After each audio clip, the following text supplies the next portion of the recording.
Soleimani, head of the Islamic Revolution Guard Corps IRGC elite Quds force, was assassinated in a strike on Baghdad International Airport on Thursday local time, along with militia leader Abu Mahdi al-Mohandes. Iran Supreme Leader Ayatollah Ali Khamenei has since described Soleimani as the international face of resistance, and his death is being commemorated with 3 days of public mourning in the nation. The Pentagon confirmed its responsibility for the attack, saying President Donald Trump directed it himself.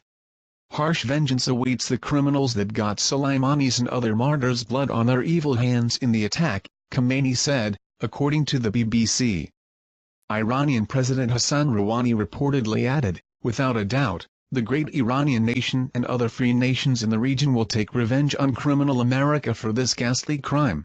On Twitter, a Farsi phrase meaning harsh vengeance is trending in Iran, and at the time of publishing, Iran, World War III and WW3 are the top 3 trends globally on the social media platform.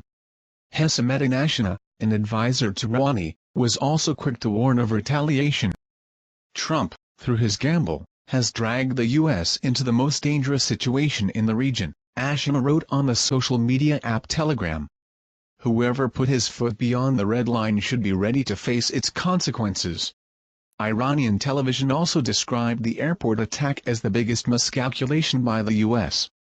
The people of the region will no longer allow Americans to stay, the country's state broadcaster said. The UK has responded to the airstrike carried out by the U.S. on Iranian commander Qasem Soleimani in Iraq. Foreign Secretary Dominic Raab said, "We have always recognized the aggressive threat posed by the Iranian Quds force led by Qasem Soleimani. Following his death, we urge all parties to de-escalate. Further conflict is in none of our interests."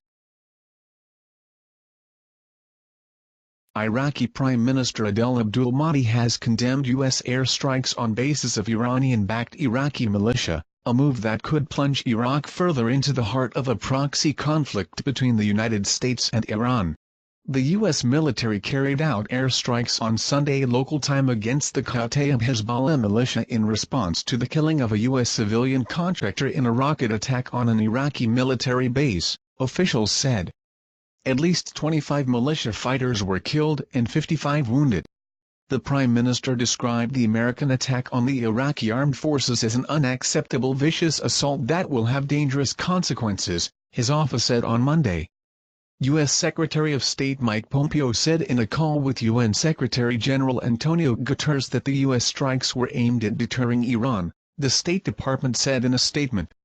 The airstrikes will force Iraq to reconsider working with the U.S.-led international coalition against Islamic State, the Iraqi National Security Council said in a statement.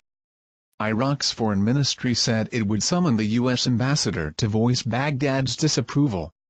Tensions have risen between Iran and the United States, Iraq's 2 main allies, since last year when President Donald Trump pulled out of world power's 2015 nuclear deal with Tehran and reimposed sanctions on the Islamic Republic.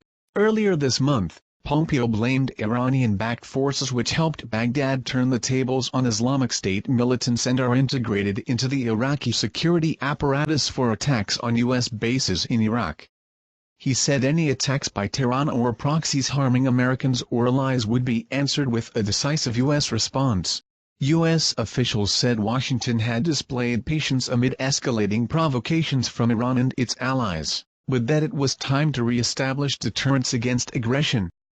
After so many attacks, it was important for the president to direct our armed forces to respond in a way that the Iranian regime will understand, U.S. Special Representative for Iran Brian Hook said in a news briefing. Iran denies involvement in attacks on U.S. forces and has condemned the air raids as terrorism. This claim without any evidence cannot justify bombing and killing people in violation of international law, Iranian government spokesman Ali Rabiei said. The strikes come as thousands take to the streets in Iraq to condemn, among other things, militias such as Kataib Hezbollah and their Iranian patrons that support Abdul Mahdi's government. They also demand an overhaul of a political system they see as corrupt and keeping most Iraqis in poverty. At least 450 people have been killed as security forces and militias have sought to quell the protests, which forced Abdul Mahdi to resign. He remains in a caretaker capacity. About 400 people in Basra protested against the airstrikes, demonstrating in support of the militias. Russia, which like Iran and Hezbollah backs President Bashar al-Assad's government in Syria's civil war, said the strikes were unacceptable and counterproductive. The Syrian government also denounced the airstrikes. The French embassy in Tehran has asked its citizens in Iran to stay away from public gatherings after Iranian military commander Qasem Soleimani was killed Friday in a U.S. strike in Iraq. 3 days of mourning have been declared after the death of General Soleimani. In this context, we recommend French citizens to stay away from any gatherings and to behave with prudence and discretion and abstain from taking pictures in public spaces, the embassy said in a statement on Twitter. Iran's Foreign Minister Mohammad Javad Zarif said the U.S. strike was extremely dangerous and a foolish escalation, as Supreme Leader Ayatollah Ali Khamenei vowed to take severe revenge and declared 3 days of mourning. French Junior Minister for European Affairs, Amélie de Montchalin, called for stability in the Middle East.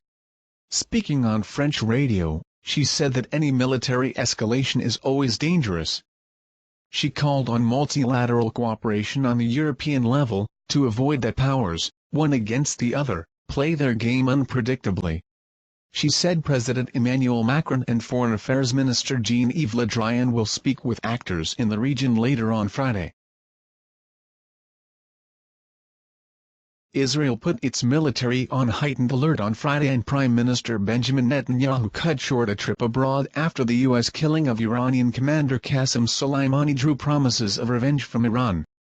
Israel, America's closest ally in the Middle East and Iran's top regional foe, has not publicly responded to the death of Quds Force Chief Soleimani and Iraqi militia commander Abu Mahdi al-Mohandes in the U.S. airstrike in Baghdad. But Netanyahu's office confirmed that he would return home early from Greece. Israel's army radio said the military was on heightened alert and Defense Minister Naftali Bennett met military and intelligence chiefs for a situational assessment. Members of Netanyahu's security cabinet have been asked not to comment on the high-profile killings, which Israeli media interpreted as a bid to stave off retaliation from Iran's proxies and allies in the region. These include the Tehran-backed Lebanese movement Hezbollah, and the Palestinian militant groups Hamas and Islamic Jihad in Gaza. Zaki Hanegbi, Israel's deputy foreign minister, said the cabinet received an instruction not to be interviewed on this subject when asked about the commanders' deaths. Dana Weiss, chief political analyst for Israel's Channel 12 News, said, "The goal is clear, not to unnecessarily complicate Israel and keep the message as unified as possible." But Yair Lapid, an opposition lawmaker, congratulated U.S. President Donald Trump on Twitter for killing those responsible for murderous terrorist acts from Damascus to Buenos Aires and that Soleimani's blood is forfeit. The Israeli military spokesman, Avishai Adrei, said the Mount Hermon ski resort, in the Israeli-occupied Golan Heights close to the fortified frontier with Syria, had been closed following an assessment of the situation. There are no further instructions to the residents of the Golan Heights area and routine activities continue as normal, he added. Israel has long regarded Soleimani as a major threat.